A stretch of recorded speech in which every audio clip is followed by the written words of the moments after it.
공 선생님도 또 증인으로 나가셨었죠. 그렇죠. 그때도 굉장히 좀 언론의 회자가 크게 됐어요. 그랬던 것 같아요. 네. 박근혜 전 대통령이 레이저를 쐈다는 이런 얘기도 있던데. 나는 솔직히 그 박근혜 씨가 좀 억울할 것 같아요. 네. 아니, 사람이 웃을 수도 있고 쳐다볼 수도 있지. 네. 뭐 쳐다보기만 하면은 레이저로 쐈다고 그러고 웃으면 또 뭘. 너무 우리가 과하는 거 싶어요. 그런가 보다. 궁금해서 그러지. 그때 어떤 발언 때문에 그런 게 있었죠? 굉장히 나야 안 보이니까 잘 몰라요. 네. 아, 박근혜 전 대통령은 몰랐겠지만 그때 누구하고 또 유영하고 설전을 벌였나? 뭐 약간 뭐 근데 별로 저렇게 굳이 상대하고 싶지 않아서. 상대 안 했어요 그때? 근데 나는 그게 좀 이해가 잘 안 가더라고요. 왜냐하면 제가 증인으로 채택된 이유를 제가 잘 모른다고 얘기를 했는데 사실 제가 보기에는 그 증언에서 그러니까 특검에서 얘기한 것을 박근혜 씨 쪽에서 다 그 진술서로 인정을 하지 않으니까 모든 사람이 다 나와가지고 그렇게 진술한 것이 내가 진술한 거 맞다는 걸 갖다 밝히는 자리란 말이죠. 그렇게 해서 얘기를 했는데 그중에 실제로 대부분의 경우에는 제가 갖고 있는 의견을 말한 것이고 예.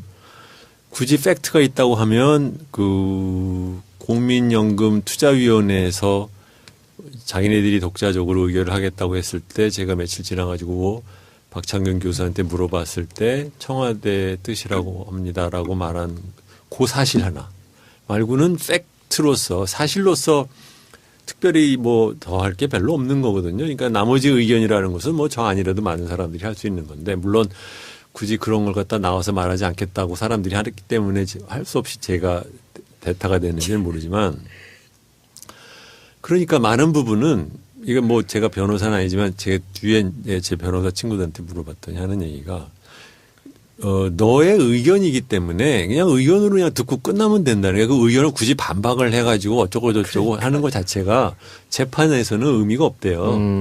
근데 그 유영아 씨는 뭘 좀 약간 아는 척 하고 싶어 하는 느낌이 상당히 강하더라. 뭐 이렇게 무슨 뭐 노벨상을 받은 파마 교수의 저 효율적 시장 가설을 아느냐는 둥. 그거 물어봐? 네. 주 선생한테? 네. 그러니까 이게 효율적 시장 가설이란 뭐냐면은 그 주가라는 것은 시장에 있는 모든 정보가 반영이 되어서 결정된 것이기 때문에 주가를 갖다 체계적으로 미리미리 예측할 수가 없다라는 거거든요. 근데 이제 그것이 이제 여러 가지 방식이 있는데 그걸 아냐고 주 선생한테 물어봐요? 네. 그래서 뭐라 그랬어요? 안다고 그랬죠. 그랬더니 뭐 이제 그 얘기는 그 다음에 이제 주가라는 게 말하자면은 그 맞는 거 아니냐 소위 이제 그 의도는 뭐냐면 삼성물산 주가가 의도적이든 아니든 간에 본질적인 가치에 비해서 지나치게 저평가돼 있다는 것이 잘못된 생각이다. 왜냐하면 주가라는 건 항상 그 기업의 가치를 항상 반영하는 건데, 근데 그거는 굉장히 강한 주장이고, 그러니까 그것도 스트롱 폼, 강한 주장, 약한 버전, 위크 폼이 있고, 뭐 저쪽 이런 게 있어요. 어쨌든 하는 거네. 뭐 그런 거 이제 이렇게 하는 얘기란 말이죠. 근데 그게 사실은 해당 사항이 아니에요. 아마 합병 비율이 문제가 없다라는 걸 좀 보이기 위해서 하지 않았나 그런 건데, 그러니까 말하자면 그건데 그게 중요한 게 아니거든. 왜냐하면 주가가 그 교환 비율을 어떻게 정해지냐는 것은 삼성물산의 이사회가 합병을 하겠다고 결정을 하는 순간 우리나라 자본시장법에 의해서 정해져 있는 거란 말이에요. 그러니까는 그것은 특별히 뭘 어떻게 하는 의미가 없는 것이고 중요한 것은 삼성물산의 이사가 왜 그 자기네들 회사에 비해서 값이 내려갔을 때 남이 사가는 것을 덜컥 제대로 된 그 실사도 제대로 하지 않고 합의를 해주느냐가 포인트거든요. 그러니까 합의를 하는 순간 나머지는 그냥 기계적으로 정해진단 말이에요. 그리고 두 번째로는 그 당시에 주가가 모든 시점에 있어서 주가가 시장 가치를 정확하게 반영한다는 소리를 하는 사람은 아무도 없고, 예. 만약에 그게 시장 가치를 이렇게 정확하게 반영하면 지네들이 미국 회사 하만을 살 때 시장 가격에 대해서 35% 프리미엄 주고 샀어. 예. 왜 샀어 그럼 지들은. 의미가 없는 얘기. 이게 물론 이용화가 산 건 아니지. 삼성이 샀지만. 네. 어쨌든 카오디오 간에, 회사 네. 말씀하신 거죠. 네. 하만 카드. 그러니까 그런 얘기를 뭐 해봤자 별 그 의미가 없는 얘기도 포인트는 박근혜 네가 최서원 얘기 듣고 삼성한테 돈 내라고 한 거냐. 예. 그게 포인트야. 나머지는 사실은 별 의미가 없는 건데 뭐 그런 얘기를 갖고 시간을 갖다 쓰더라고요. 그거 따졌어요? 그 얘기 무슨 아니지. 상관이냐고 얘기 안 했어요? 저는 증인이니까 그런 거 따지는 사람은 이제 검사가 할 일이고 그리고 질문하면은 예를 들면 지네들 식으로 뭐 유도신문을 해서 질문을 해도 네 그렇습니다. 왜냐면 내가 보기엔 이거는 별로 의미가 없는 얘기니까. 근데 난 궁금한 거 있어요. 이번에 박 교수, 박창균 교수. 박창균 교수가 뭐 미스커뮤니케이션이었다라고 얘기를 했잖아요. 이런 내용이죠. 당시에 그 주진영 대표님께서 증인으로 출석해가지고 박창균 교수가 이 삼성 합병에 찬성하는 것이 청와대의 뜻이라고 했다라고 전에 들었다는 내용을 증언을 하셨고요. 했는데, 그리고 거기에 그 증언에 등장한 박창균 교수가 직접 이번에 증인으로 출석을 해서 한참 지나고 네, 청와대의 뜻이라고 하긴 했는데 내 생각이었다. 워딩은 그렇게 똑같지 않았고 그리고 또 뭐 청와대로부터 직접 지시를 받은 게 아니라 여러 가지 정보를 종합해 봤을 때 내가 판단하기에 내가 생각하기에 청와대의 뜻이라고 생각했던 것이다 라는 증언을 했죠. 그리고 그 지금 말씀드린 부분에 대해서 언론사마다 굉장히 좀 시각이 달라요. 보도한 내용이 굉장히 달라서 청와대의 직접적인 지시를 받은 바 없다고 박창균 교수가 증언했다라고 보도한 언론이 있는가 하면 박창균 교수가 보기에도 청와대의 여러 가지 그런 그 뜻이나 압력이 있었다고 박창균 교수가 판단했다라고 보도한 언론이 있는 것처럼 굉장히 다른 시각을 보여준 바 있습니다. 그래서 박창균 교수가 그런 증언을 한 것에 대해서 뭐 어떻게 생각하시는지 뭐 이런 것들을 또 많은 분들이 좀 궁금해하실 것 같습니다. 뭐 그거의 진실은 박창균 교수만이 알죠. 예. 그렇겠죠. 주 선생님은 정말 말 그대로 전원을 재판장에서 이야기한 거니까. 근데 그 얘기가 너무 유명하게 퍼져나가니까 약간 부담스러웠을 수는 있을 것 같아. 박 교수님이요? 예. 그럴 수 있죠. 아니요, 상당히 부담스러워했죠. 그렇죠. 왜냐하면 이 얘기를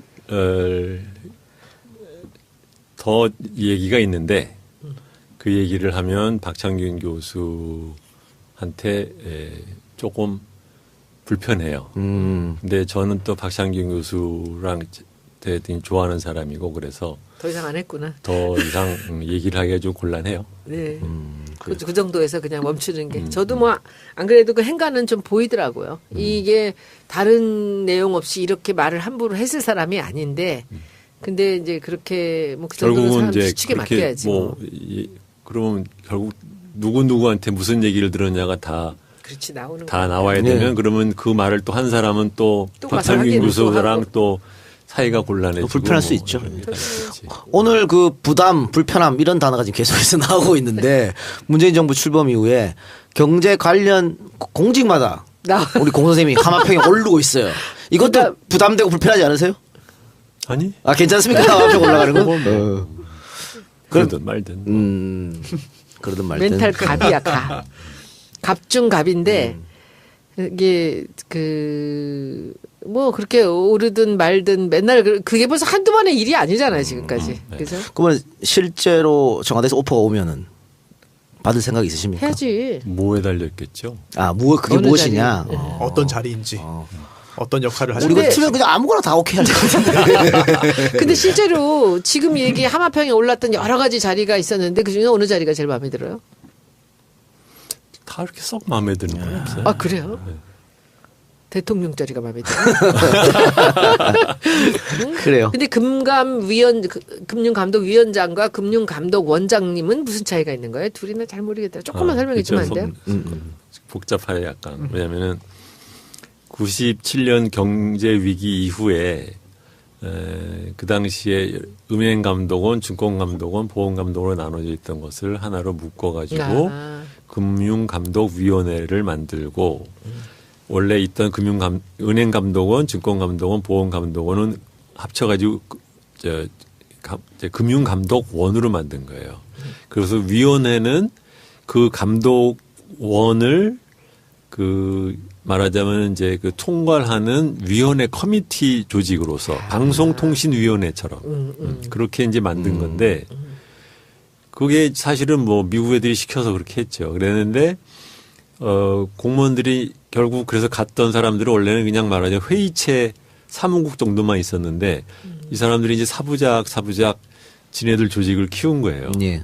그러다 보니까 나중에는 이제 옥상옥이 되었고 그러다 보니까 이명박 정권 시절에 기재부에 있던 금융정책국과 자기네들이 원래 갖고 있던 금융감독위원회를 합쳐서 금융위원회라는 걸로 만들었고 그 밑에 원래 감독기관으로 있던 그 때는 그냥 금융감독원으로 돼 있고 그전에는 금융감독원장과 금융감독위원회의 의장이 같은 사람이었는데 이현재 씨 예를 들면 네.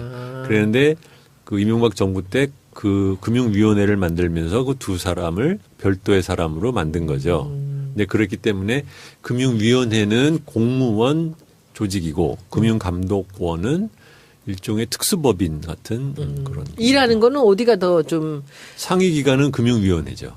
금융위원회가 더 상위 금융감독원장은 지금 보면 약간 차관급이라고 할까? 그렇습니까? 뭐 그렇게 되죠. 금융감독위원회가 금융감독원에 대한 지시 감독 업무를 가지고 있어요. 그러니까 굳이 따지면은 금융감독위원회가 더 위라고. 금융감독위원회라고 안 해. 금융위원회. 금융위원회. 네. 금융위원회. 죄송합니다. 그래 그 하마평이 나오던 데가 금융위원회였나? 그게? 예. 알겠습니다. 애들이 독자적으로 의결을 하겠다고 했을 때 제가 며칠 지나가지고 박창균 교수한테 물어봤을 때 청와대 뜻이라고 합니다라고 말한 그 사실 하나 말고는 팩트로서 사실로서 특별히 뭐 더 할 게 별로 없는 거거든요. 그러니까 나머지 의견이라는 것은 뭐 저 아니라도 많은 사람들이 할 수 있는 건데 물론 굳이 그런 걸 갖다 나와서 말하지 않겠다고 사람들이 하기 때문에 할 수 없이 제가 대타가 되는지는 모르지만 그러니까 많은 부분은 이건 뭐 제가 변호사는 아니지만 제 뒤에 제 변호사 친구들한테 물어봤더니 하는 얘기가 너의 의견이기 때문에 그냥 의견으로 그냥 듣고 끝나면 된다는 게 그 의견을 굳이 반박을 해가지고 어쩌고 저쩌고 하는 것 자체가 재판에서는 의미가 없대요. 근데 그 유영아 씨는 뭘 좀 약간 아는 척하고 싶어하는 느낌이 상당히 강하더라. 뭐 이렇게 무슨 뭐 노벨상을 받은 파마 교수의 저 효율적 시장 가설을 아느냐는 둥. 그거 물어봐. 네. 주 선생한테? 네. 그러니까 효율적 시장 가설이란 뭐냐면은 그 주가라는 것은 시장에 있는 모든 정보가 반영이 되어서 결정된 것이기 때문에 주가를 갖다 체계적으로 미리미리 예측할 수가 없다라는 거거든요. 근데 이제 그것이 이제 여러 가지 방식이 있는데 그걸 아냐고 주 선생한테 물어봐요? 네. 그래서 뭐라 그랬어요? 안다고 그랬죠. 그랬더니 뭐 이제 그 얘기는 그 다음에 이제 주가라는 게 말하자면은 그 맞는 거 아니냐. 소위 이제 의도는 뭐냐면 삼성물산 주가가 의도적이든 아니든 간에 본질적인 가치에 비해서 지나치게 저평가돼 있다는 것이 잘못된 생각이다. 왜냐하면 주가라는 건 항상 그 기업의 가치를 항상 반영하는 건데, 근데 그거는 굉장히 강한 주장이고, 그러니까 그것도 스트롱 폼, 강한 주장, 약한 버전, 위크 폼이 있고, 뭐 저쪽 이런 게 있어요. 어쨌든 하는 건데, 뭐 그런 거 이제 이렇게 하는 얘기란 말이죠. 근데 그게 사실은 해당 사항이 아니에요. 아마 합병 비율이 문제가 없다라는 걸 좀 보이기 위해서 하지 않았나 그런 싶습니다. 건데, 그러니까 말하자면 그건데 그게 중요한 게 그렇지. 아니거든. 왜냐면 그게 좀 이해가 잘 안 가더라고요. 왜냐하면 제가 증인으로 채택된 이유를 제가 잘 모른다고 얘기를 했는데, 사실 제가 보기에는 그 증언에서, 그러니까 특검에서 얘기한 것을 박근혜 씨 쪽에서 다 그 진술서로 인정을 하지 않으니까 모든 사람이 다 나와가지고 그렇게 진술한 것이 내가 진술한 거 맞다는 걸 갖다 이제 밝히는 자리란 말이죠. 그렇게 해서 얘기를 했는데 그 중에 실제로 대부분의 경우에는 제가 갖고 있는 의견을 말한 것이고 예. 굳이 팩트가 있다고 하면 그 국민연금 투자위원회에서 자기네 공 선생님도 또 증인으로 나가셨었죠. 그랬죠. 그때도 굉장히 좀 언론의 회자가 크게 됐어요. 그랬던 것 같아요. 예. 박근혜 전 대통령이 레이저를 쐈다는 이런 얘기도 있던데. 나는 솔직히 그 박근혜 씨가 좀 억울할 것 같아요. 예. 아니, 사람이 웃을 수도 있고 쳐다볼 수도 있지. 예. 뭐 쳐다보기만 하면은 레이저를 쐈다고 그러고 웃으면 또 뭘. 너무 우리가 과하는 거 싶어요. 그런가 보다. 궁금해서 그러지. 그때 어떤 발언 때문에 그런 게 있었죠? 굉장히 나야 안 보이니까 잘 몰라요. 네. 아, 박근혜 전 대통령은 몰랐겠지만 그때 누구하고 또 유영하고 설전을 벌였나? 뭐 약간 뭐 근데 별로 저렇게 굳이 상대하고 싶지 않아서. 상대 안 했어요 그때? 근데 나는